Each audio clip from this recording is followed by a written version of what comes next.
Welcome back to Tom's Tips, Episode 2. Tonight we have a guest, and his name is Joseph Oddie. He's going to talk to us about some sales and a little bit of his life. And Joe, what got you started in sales? Well, at the time, I'm a Connecticut native. At the time, I was living in Ohio, and I was working in marketing for the Hartford Insurance Group. And as you know, Tom, marketing and sales is two different things.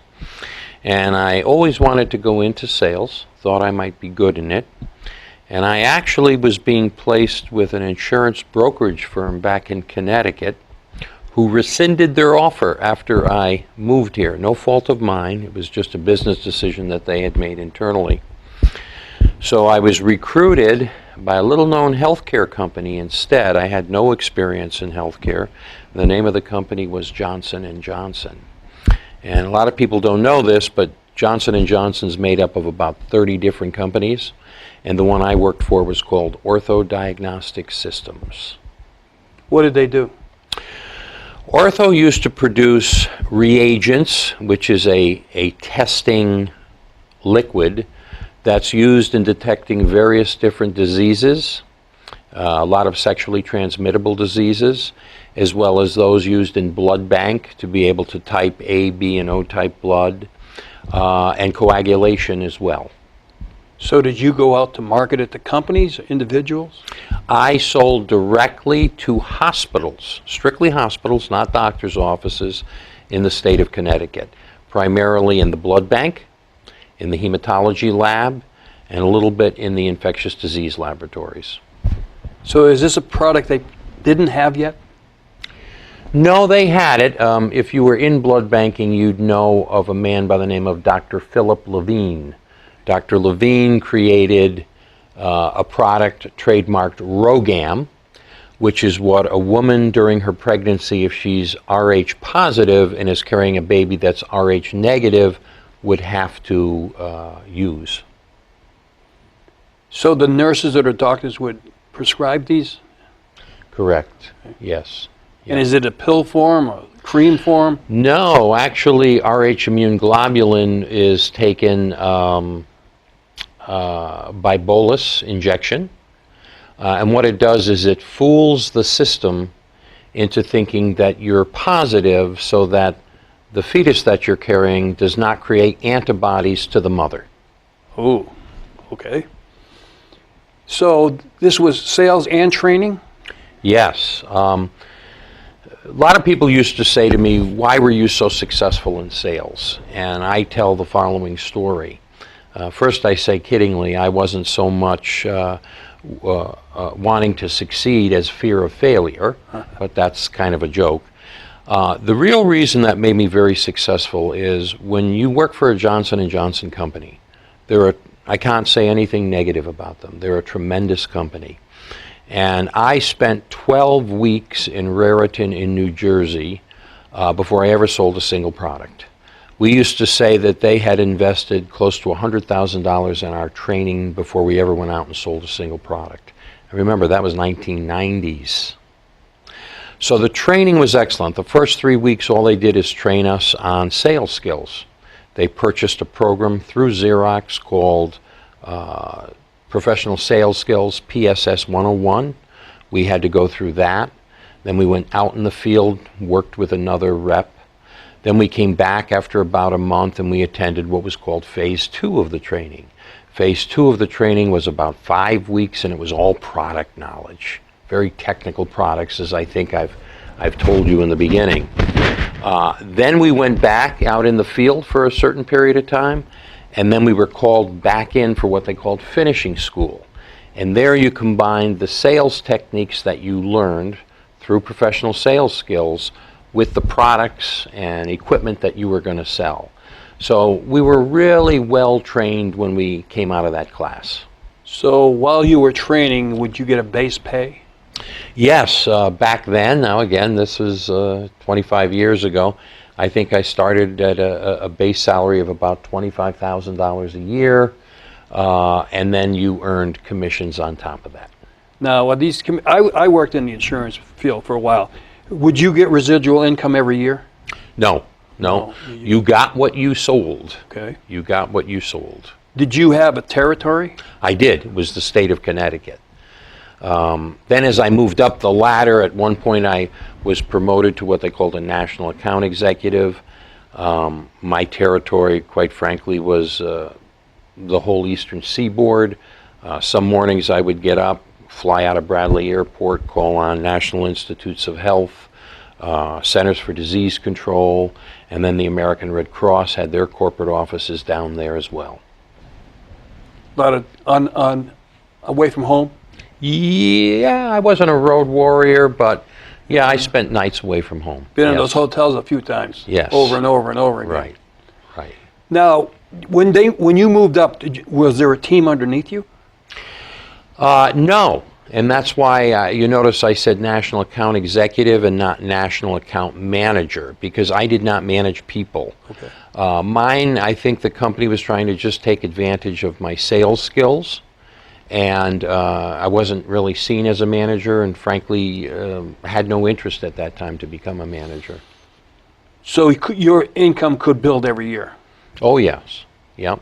Now, we've heard these stories over and over again throughout the years. Would they top you off at a certain amount? No, they never did that, although I have heard similar stories as well. But I can tell you, we had, by we I mean Johnson & Johnson, teamed up with another company who at the time was not known, by the name of Chiron. They had developed what's known as the viral genome to hepatitis B test. 80% of post-transfusion hepatitis is hepatitis B. And they had developed a test for that. And when that test hit the market, in other words, when the FDA cleared that test, it meant every blood center and blood bank in the United States had to start using it. Because if anyone contracted the hepatitis B virus and the testing methodology was out there, obviously there's some serious legal implications. One of my accounts was the New York Blood Center. New York Blood Center is the largest blood bank in the world. The demand for blood in the New York metropolitan area is so big that it's literally flown in from Europe and from certain parts of the Midwest, because New York itself can't produce the blood that they need. And that was a huge account. In fact, I think it was the biggest account Ortho Diagnostics ever had. And I tell you the story because had I been compensated on the number of tests that they did, well, I'd be a very wealthy man today. When they blood, is it frozen? Is it kept cold? Because you was talking about Europe and out west. Right. And what's the time frame? A day or so? I don't know. I would say a day. Plasma typically has to be refrigerated. Plasma, if I remember correctly, it's been a long time, is what comes when you put blood in a centrifuge and spin it down. You have the red blood cells on the bottom, and you have a clear liquid, which is plasma, on top. The red blood cells hold the antibodies, the plasma holds the antigen. Excuse me, other way around. The red blood cells have the antigen, the plasma has the antibody. So I think you might have to refrigerate plasma, but I don't believe you have to do so with blood. But it's, like I said, it's been a long time. So you only did the United States. Could you have gone global? No, we did sell our products globally. Saudi Arabia, the Middle East was a big market for us. But no, I just strictly sold in the United States. How many years did you put in that business? I think I was with J&J for a total of 8 years, 8.5 years. And then as the story I know you've heard me tell, I went to work for another company and fell flat on my face. Same industry? No, it was not the same industry, and it was as a sales manager. And the one thing I learned the hard way was the skills you need to be a successful salesperson are not the same skills you need to be a successful sales manager. And this company, just the opposite of J&J, gave absolutely no training. Their expectation was that you come in and you hit the ground running. And I had never managed people before. And it was a real challenge for me. But you learned. I did learn the hard way. What did you learn? Good question. Good question. What I learned, two things. From a personal point of view, I learned that, Socrates was quoted as saying, know thyself. Meaning, know what you love to do and do it. And I didn't stick to that. I was lured away by money. I think you've heard me tell the story before. In the mid-'80s, the recruiter said to me, the director of sales who you'll be reporting to said, if you put the key in the ignition of the company car, you're going to make close to six figures. That was a lot of money in the mid-'90s. It's a lot of money today. Yeah. So that lured me away, as well as some certain other perks that they were offering me. And, we've all heard the expression, money can't buy happiness. And that wasn't what I liked to do. That was not my talent, managing people. The other thing it taught me is training. When given the proper training, you can learn to do something better. You may not be best at it, it may not be your forte, but you can probably get the job done. And I had no training. Okay, so at that point in your life, what were you looking for? Wow, that was a very dark period in my life. Because how do you go, and I never said this on your show, but I'll say it now, I was the #1 sales rep in the country for ortho diagnostics, and we had about 90 different salespeople. It wasn't a small organization. So how do you go from that to a company saying to you, we're not really happy with your performance, and feeling like you're going to get fired? When I give a talk, I say, I went from hero to zero, I went from champ to chump, I went from being #1 to done. And I was very despondent, very sad. Other opportunities that came at me, I was not able to take advantage because, as I say, during the interview process, when they ask you, so tell me, what is it, why did you leave your last job? What do you say? Well, because I thought if I stayed, I was going to get fired.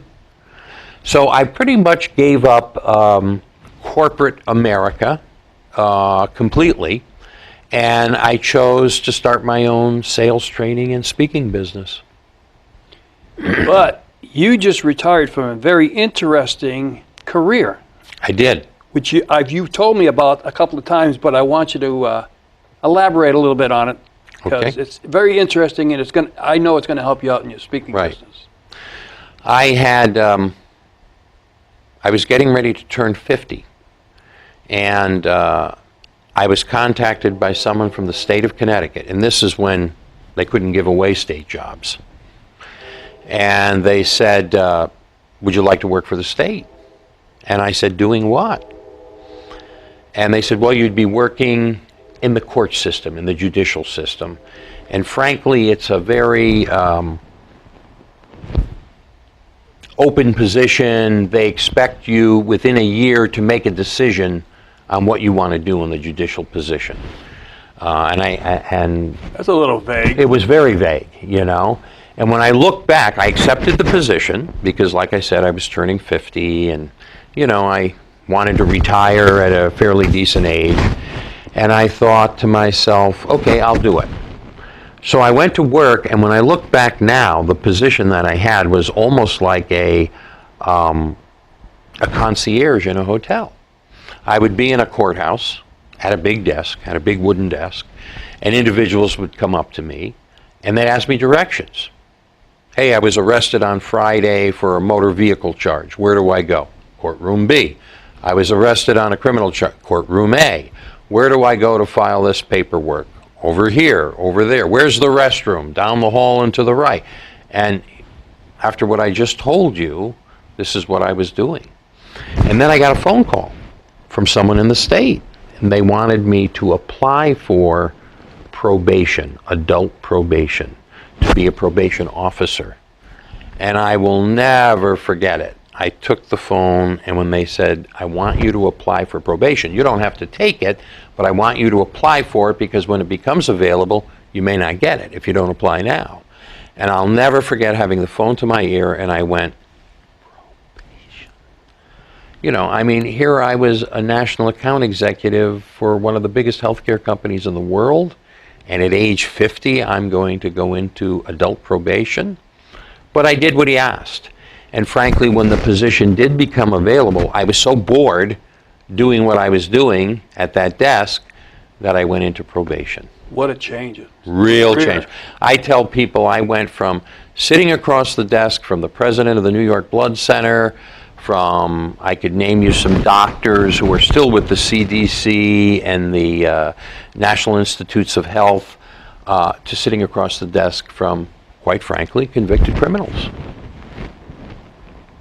I want you to tell me a couple of stories if you can. Kind of not too graphic, but one that you feel bad about, and maybe one that's funny that we wouldn't expect. All right. One that I was very proud of is when you're in law enforcement, whether it be policing or probation, reality sets in real quick, and you know you're not going to change the world. But if you can just get that one or two individuals who you see you've made a significant impact on, you're happy. And I had this one gentleman who was very close to my age, if not my age. He was in his 50s. Had and I don't know the statistic, but many, probably more than half of criminal behavior has to do with substance abuse, whether it be alcohol or drugs. The two toughest to kick, quite frankly, are alcohol because it's so socially and readily available, and the other one is heroin because it really does something to the brain, you know. So this one individual had a horrible alcohol problem, and he was killing himself, really killing himself, and I spent quite a lot of time, quite a bit of investment with him. And I'll never forget the day he came back and he was sober, had been sober for 8 or 10 months. And he said to me, "You saved my life." And I said, "Well, I don't know if I saved your life. You're the one that quit." He said, No, you saved my life. And like I said, if I had in my 14-year career as an adult probation officer, if I had a handful of those, that was a lot. What about a goofy story? Goofy stories, I had a guy come in and we do a survey where we look at family, substance abuse, financial, education. These are all what we call criminogenic factors. And I said to him, one of the categories we look at is organized activities. And I said to him, because obviously you're probably less likely to get into antisocial behavior if you belong to a Toastmasters, or you belong to the Y, or you belong to some social activity. And I said to this gentleman, I said, "Are you involved in any social activities?" Oh, excuse me. I said, "Are you involved in any organized activities?" And he said, "Organized? Oh, no. Any crime I did was all on my own." I said, "Not organized crime, organized activities." Wow. Now, you retired earlier this year? Actually, August of 2018. Over those years, crime up or down, seriously? Never mind the media. How's it going in Connecticut? Well, I could only go by, when I was working in adult probation, and actually violent crime was down. Regrettably, crime as it pertains to alcohol and substance abuse, I don't know if it is up, but it certainly wasn't down. Was there percentage male, female? It was overwhelmingly male, but you had a good female population. The biggest statistic for criminal behavior is, believe it or not, 18 to 25. just when you're coming off juvenile to about the mid-20s. That's your biggest criminal population. Can you give a percentage of people that sadly it didn't work for? Repeat. Recidivism, Yeah. repeat offenders. Is it high, low? I wouldn't say high and I wouldn't say low. And again, those are unofficial statistics. But again, criminal history is one of the things we review. And, rarely did I have someone that this was their first, I shouldn't say rarely, but more often than not, this was not the person's first offense. All right, some of you knew you were coming on tonight. I got a couple of questions for you. A lot of people seem to think that when they come out of prison, they have to go into a halfway house every time. Is that true? No, halfway houses are a good area when a person lacks the support, whether it be family or in the community. So they provide that. But most of your people that come out have family, loved ones waiting for them, willing to help them. That's good. Now that you're retired, I understand you're going to do something else. Want to talk about that? Sure, yeah. I love to speak, which is, I'm looking at our monitor. How much time do we have? A few minutes, go ahead. Okay. I love to speak, which wasn't always the case. One of the stories I tell is how when I was in high school, I went to a history class and I had a jovial teacher, kind of like a Cedric the Entertainer, short, stocky, wonderful man, Mr. Fuller. And he asked us to get up and give an impromptu talk, 2-3 minutes, because he was getting ready to give us an assignment later that year to speak about some historical event. And I had never spoken in front of a group before. And as my turn came, I could feel my pulse increasing, my heart increasing, and I got up to speak. I wasn't a volunteer, but when he called on me, I got up to speak, and I could feel my palm sweating. I felt I had this nervous twitch in my face that I felt people were looking at me saying, what the heck's the matter with this guy? And I abruptly sat down. And that started a 20, 30-year period where all the decisions in my life were based on me not having to get up and speak before a group. I thought I may want to go to law school. Out when I heard about moot court. I chose a small liberal arts college in Massachusetts based on the class size, would not speak at friends' and relatives' weddings. So it took a lot for me to come out of that. So you're going into the speaking business. I understand that you belong to Toastmasters. Yes. Would you recommend that to anybody learning, starting, even not even in the speaking business, just to communicate better? Absolutely. What do they actually do? Toastmasters is an organization that meets typically twice a month, and they have a new program now called Pathways, which I'm not entirely familiar with, but it used to be you received a series of books that advanced you how you speak and teaches you how to speak. And you can not speak for 2 months if you attend these meetings, or if there's open slots, you can speak every week. So it's just practice getting in front of an audience. And as you know, Tom, as a speaker coach, which is what you do, we never overcome our fear of speaking. We just learn how to manage it. Now, they also teach you about how to run a meeting, correct? Business side of it? Yes, yes. Again, And that's good for anybody. oh, absolutely, especially if you're working. You got a job, your own business. Right. I also understand that you're next month you're graduating from the National Speakers Association, which is the financial side. Right. How's that different than Toastmasters? Toastmasters, I would say 80% of the people that join a Toastmasters club near them, I would say that they have some apprehension, as I did, when it comes to speaking. So that's kind of dipping your toe in the water. The Speakers Academy, which is run by NSA, National Speakers Association, is an organization that just to belong to it, you must show that you earn money speaking. And this Speakers Academy that you say, as you said, I'm graduating from, is really designed to show you the business part of the speaking industry. Contracts, honing your speaking, how to advertise for yourself, etc.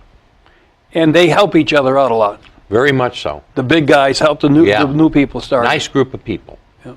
Yeah. I want you to tell a story. End here with a story, because I know you got a couple. So why don't you take a look at the camera and tell them a story? Okay. Be delighted to. I'm going to tell the story of. Straight ahead. Oh no, this one. Oh, sorry. I'm going to tell the story of when I did work for Johnson & Johnson. And I loved everything about the company. I loved selling. I loved the company. About the only thing I didn't like was the company car. Because you see, in order to accommodate some of the equipment that we carried, we needed minivans. And my company car was a Chrysler minivan. Now, as Craig Valentine says, at the time I was 30 years old, I was single and ready to mingle.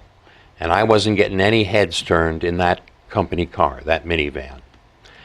But the training paid off, because after my 6th year with the company, I was the #1 salesperson in the country. I'll never forget attending the awards banquet in New Brunswick, New Jersey. I had just left the stage for the 3rd time getting some award for sales. And the president of the company caught me out of the corner of his eye. And he said to me, "Joseph, I hope you brought your van with you, because you're going to need it to take all those trophies back home." And man, the buttons on my suit coat were popping. Then I started getting the calls from recruiters. And the first recruiter that called me wanted me to interview with this company.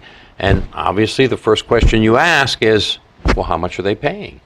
And he's the one that said to me, if you put the key in the car, they said you'll make close to 6 figures.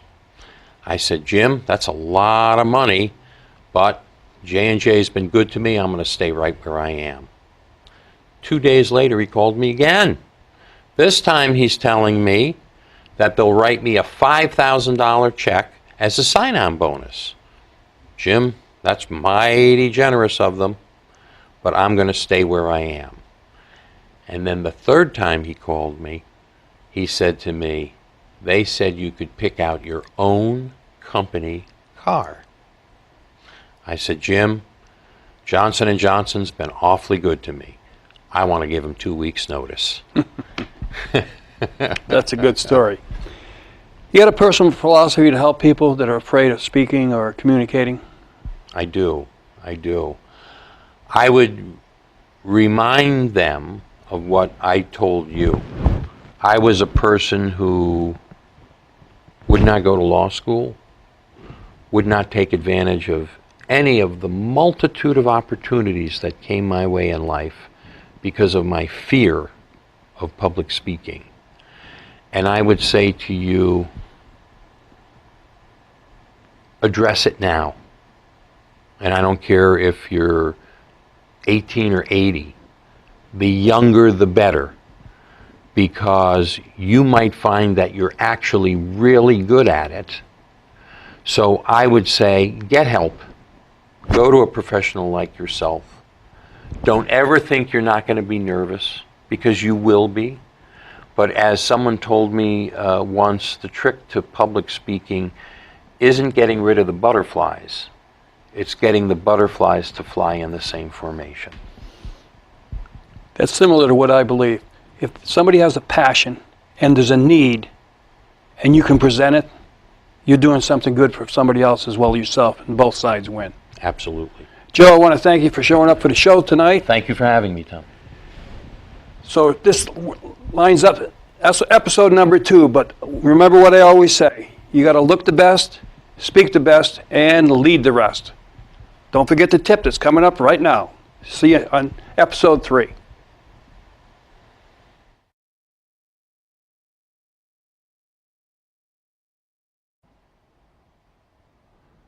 Hey, welcome back to Tom's 2-Minute Tips or Less.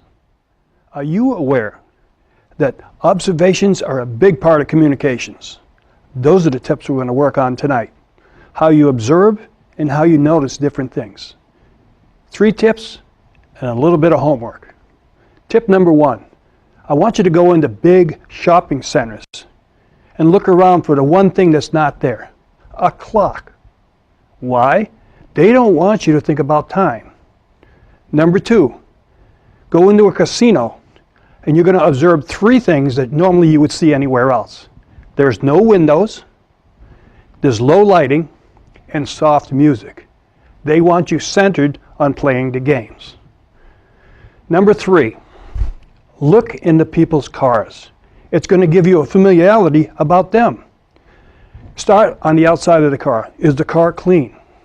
Does it look nice? Are there fancy wheels? Is there a personal license plate? If you have a chance to look inside, assume yourself sitting inside and look in the glove compartment, in the door handles, up on the mirror. See if there's anything hanging that's personal. That information right there tells you a lot about the person, and again, you haven't even met them. Number 4, your homework. I want you to go home tonight. If you're a lady, take your purse, or a gentleman, and dump your wallet or purse out. And look at what's some of the stuff that you keep right in your wallet or purse.